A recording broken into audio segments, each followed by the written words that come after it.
Bab 4508. Kebenaran atau kebohongan. Black Demon, sudah berapa lama? Tepat 2 hari, 24 hari di ruang memurnikan obat.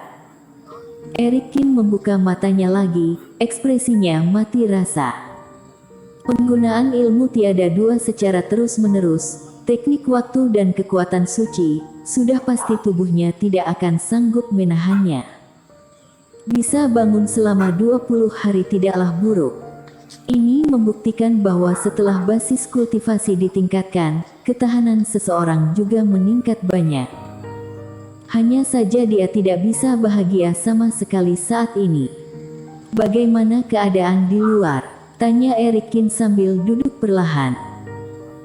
Situasinya cukup normal. Tetapi teman seiman Rain masih gagal untuk diselamatkan dan semua orang sangat sedih. Selain itu, kejadian ini juga membuat khawatir Tuan Istana Yan, Susan Xiong dan yang lainnya. Mereka semua samar-samar mengetahui sesuatu dan sedang menunggu penjelasan Tuan. Black Demon menjelaskannya dengan hati-hati. Baiklah, Eric King menelan beberapa pil dewa dan berjuang untuk bangun.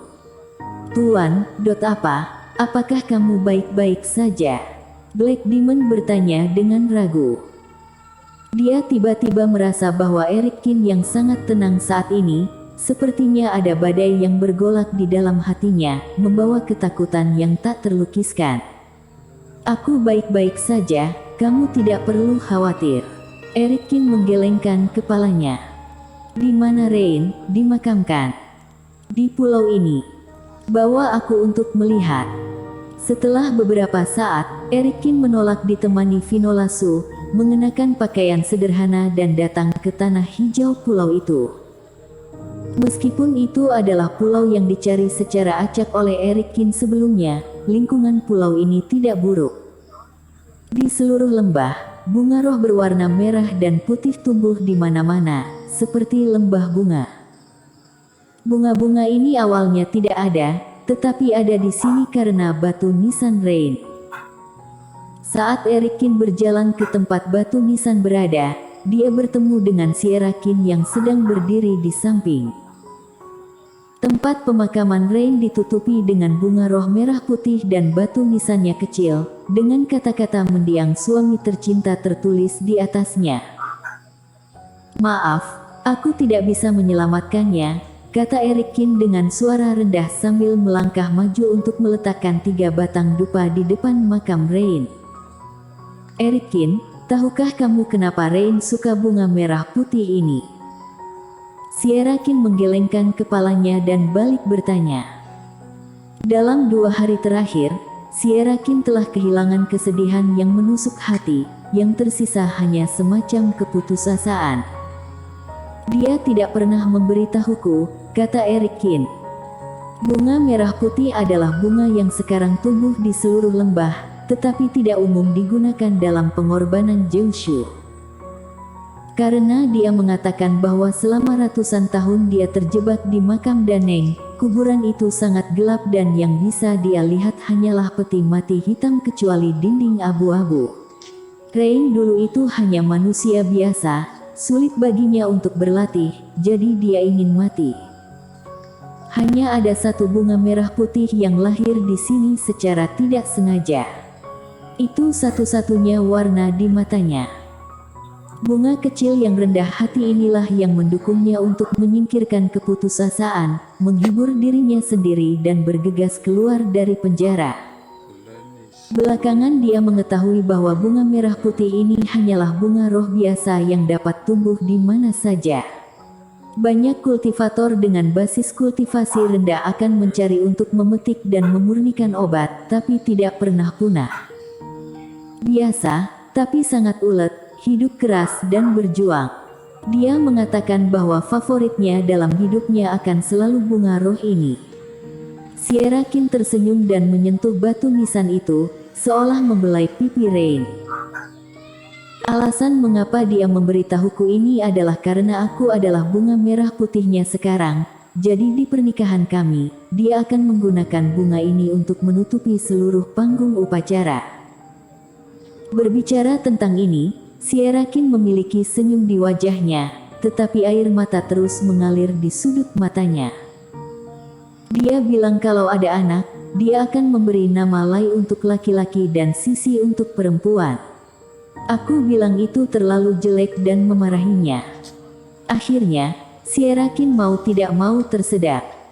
Alasan mengapa aku menguburkannya di sini adalah karena aku khawatir aku mungkin tidak mengingatnya setelah aku pergi.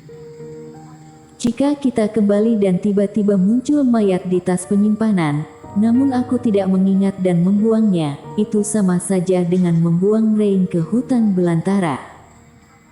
Tapi jika tinggal di sini, setelah kita pergi, dia akan menanggung kesepian tanpa akhir dan aku tidak akan pernah bisa kembali menemuinya lagi. Katakan padaku, apa yang harus aku lakukan? Eric Kin mendengarkan suara Sierra Kin yang bergetar dan menangis dalam diam. Hatinya terasa seperti diiris oleh pisau dan dia menutup matanya sedikit, tetapi dia tidak bisa memberikan jawaban. Ini semua salahku. Jika bukan karena permusuhanku dengan Tobikiyu, maka bayi iblis itu tidak akan meledakkan dirinya sendiri. Jika kamu tidak ada di sini, kamu juga akan mati. Dan tanpamu, kita bahkan tidak akan bertemu. Sierra Kin menggelengkan kepalanya dan tersenyum. Eric Kin, kamu tidak perlu menyalahkan dirimu sendiri. Aku tidak kehilangan akal, aku tahu siapa yang benar-benar bertanggung jawab. Eric Kin, apakah Tobikiyu benar-benar kuat sekarang? Eric Kin terdiam, lalu mengangguk. Aku punya sesuatu untukmu. Ketika mengatakan itu, Sierra Kin menyerahkan tas penyimpanan kepada Eric Kin. Sekilas, Eric Kin terkejut. Di dalam tas penyimpanan, secara mengesankan terdapat patung pusaka dan berbagai gulungan kekuatan suci yang didapatkan dari Rain setelah kematiannya, yang setara dengan peninggalan Rain. Aku ingin membalas Tobikiyu secara pribadi. Aku tidak ingin warisan, tapi aku ingin nyawa Tobikiyu, kata Sierra Kin sambil menangis. Tapi aku penakut, aku khawatir jika aku mati, darah Rain yang terakhir akan hilang juga, aku ingin menjaga anaknya. Jadi, jika ada kesempatan, tolong bantu aku. Terima kasih. Dia memberi hormat kepada Eric Kin dan Sierra Kin yang ditutupi pakaian sederhana berjalan pergi perlahan. Rain memegang tas penyimpanan dan melihat batu nisan di depannya, Eric Kin tanpa sadar mengepalkan tinjunya. Saudaraku yang baik, aku tidak akan pernah membiarkan kamu mati dengan sia-sia. Saudara Kin, apa yang terjadi? Iya, apa sebenarnya ketua iblis yang tidak bisa dijelaskan yang disebutkan teman seiman Suezu? Setelah Eric Kin bangun, dia mengatur agar Vinola Su memberitahu semua orang. Ketika dia kembali dari memberi penghormatan, Susan Xiong, Kelvin Peng dan yang lainnya berkumpul di ruang terbuka. Namun, semua orang tampak bingung, meskipun mereka tahu beberapa kata dari orang-orang di Suezu, mereka tetap tidak berani atau tidak mau percaya bahwa perubahan besar telah terjadi di tanah warisan. Bagaimanapun juga ini adalah ranah yang diciptakan oleh Dewa Bintang.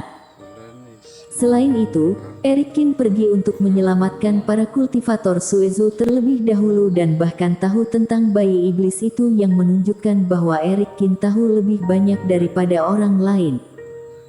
Mereka ingin tahu jawaban dari Eric Kin.